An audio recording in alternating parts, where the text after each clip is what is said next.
Boy Archer here.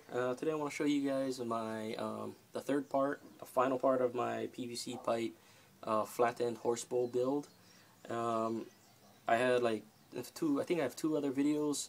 The first one is pretty much a part-time, real-time build along where I kind of basically talk you through the steps on how I actually got to that first part of my video. The second part of my video was pretty much the initial paint scheme on what I was planning on doing, and this video would basically be all about the total finished product and some footage of me actually shooting this bowl.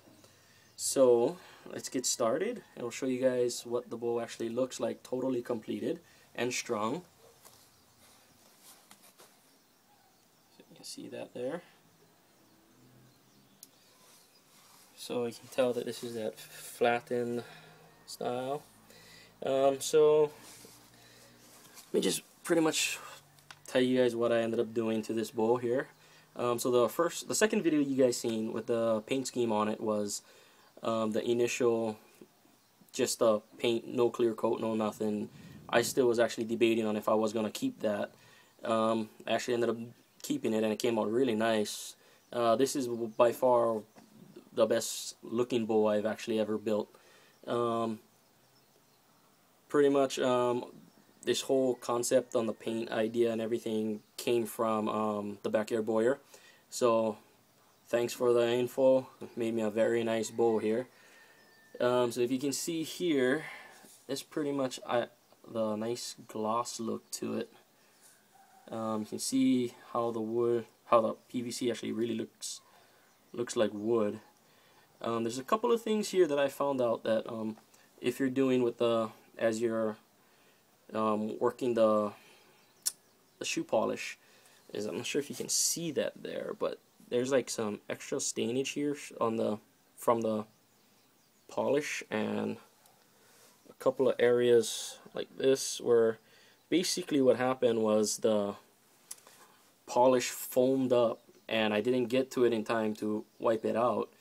And what happened was, by the time I actually went over with my heat gun to kind of dry it up a little bit, what basically happened is it stained it a heavier I guess a darker color in the PVC, which essentially made it kind of look like it had wooden knocks or knocks in the wood grain, which kind of accidentally, but it actually made it look pretty decent, pretty trippy actually.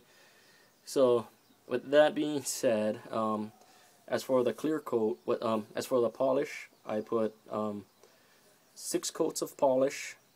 And if you don't know how, if you're not sure how to do the polish, check out the Backyard Warriors video. I believe it's called the wood flux finish and the horn flux finish, and he shows you step by step how to do that. And if you follow the step-by-steps, you won't go wrong, man. You'll end up with some pretty solid looking work on your bowl. Well, so far everybody in my neighborhood that actually seen this bowl, believe it or not, actually said, where did I buy this from, or how did I carve the wood so nicely? And I tell them it's PVC.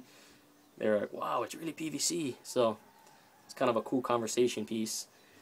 Well, anyway, getting kind of off track there, but so 6 coats of polish, followed by 4 coats of spray gloss enamel. Same for the back. The back you actually probably could get away with only doing about maybe 3 or 4. I noticed once I hit the 6 marker, it started coming a little darker than what I intended it to be. But I'm not sure if you can see this on camera, but you can kind of see how it has the striations right here to make it look like it's layered. And again, that's how much 6 coats and 6 coats of polish and 4 coats of clear. My string here that I'm using is paracord, or 550 parachute cord. The reason I go with this is just because I really have a hard time making making bowstring, but I'm gonna follow one of the Backyard Boyers videos again. I think he has a new one out there called the continuous continuous loop bowstring, something like that. Anyway, it's on his site, check it out. So I'm gonna attempt to make one, and hopefully I can get an actual bowstring for this bowl. But anyway, paracord. I served the part where you're gonna draw the bowl for your fingers. I'm not sure if you can see this here, but the knock, what I actually did was I left a space in between the knock and the serving, mainly because my arrow knock with paracord, when you serve it, it actually makes it thicker. So as you can see here, the knock does not want to knock to the serving, but the knock does knock to the string, to the paracord. So what I ended up doing was basically leaving a gap big enough for my knocks, and kind of serves as a dual purpose, because one, if anybody else other than me shoots this bowl, they know exactly where to put the arrow every time. So got that. I did put some Bose string silencers on, and that's pretty much it. Oh, and again, my wife wants me to really emphasize that she's the one that did this paint job on the tips. So I'll give credit where credit's due. That's her idea to make it like this, so it works. It looks awesome. I actually like this bowl. It shoots great. I'm gonna be showing you that shortly. And also, well, one last thing is my grip here. You see that? This is vinyl, or also known as fake leather or pleather. What you can see here, what I actually did here was I took pretty much a piece of leather, pleather, and measured out my handle. And what I ended up doing to get this effect here, where it's thicker at the bottom and thicker at the top, to kind of make it give it a real nice handle look. What I ended up doing was I basically folded down the vinyl, stitched it across on the sewing machine, and then I took an old leather belt that I had, cut it to the desired width that I wanted, and basically just fed it through the top, and did the same to the bottom, and it gives you this kind of a border to your handles. Kind of makes it looks and it actually feels really good. Followed by red leather wrapping. I got this from my local Ace hardware in the craft section. I did a kind of a little diamond wrap here, and you don't need to do this part, because as you can see, if I flip the bowl over, when you do this leather piece, it actually gives you a mini shelf here, but I wanted a little bit bigger shelf. So what I ended up doing was I took some scrap pieces of vinyl, I rolled it up, and I made it about that long, and I fit it down the handle, and basically just hand stitched that in there to give it that little extra lip there. And this piece right here, all this is a piece of Velcro, the soft side of the Velcro, and I basically put this on because I didn't want it to scratch up my bowl. But as you can see there, I'm not sure if you can see it, but that's what happens. It just kind of eats away at this. And the cool thing is, if that ever just gets way damaged, I can just take it off and redo it. So that's pretty much the gist of the bowl. And I'll put on a scale, show you guys what this is coming in at, and then we'll shoot this bowl and see how it goes.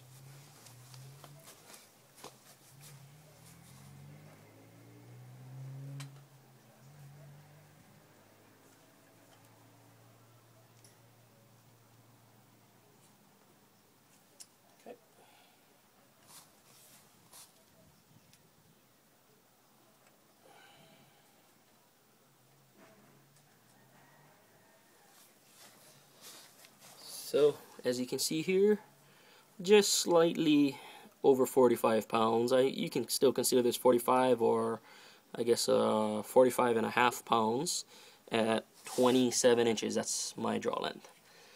So, let's go set you up here so you can get some shots off here.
there you have it.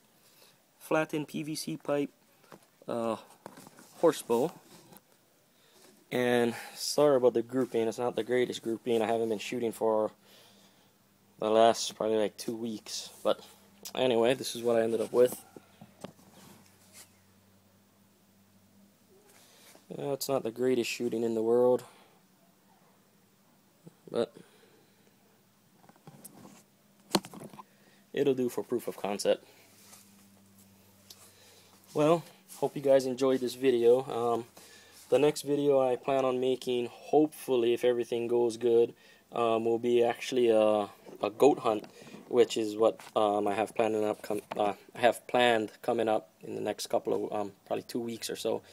So got a lot of time to practice with this bow, and hopefully I can get a good hunt video featuring this bow, and hopefully even show that these bows can and can take game.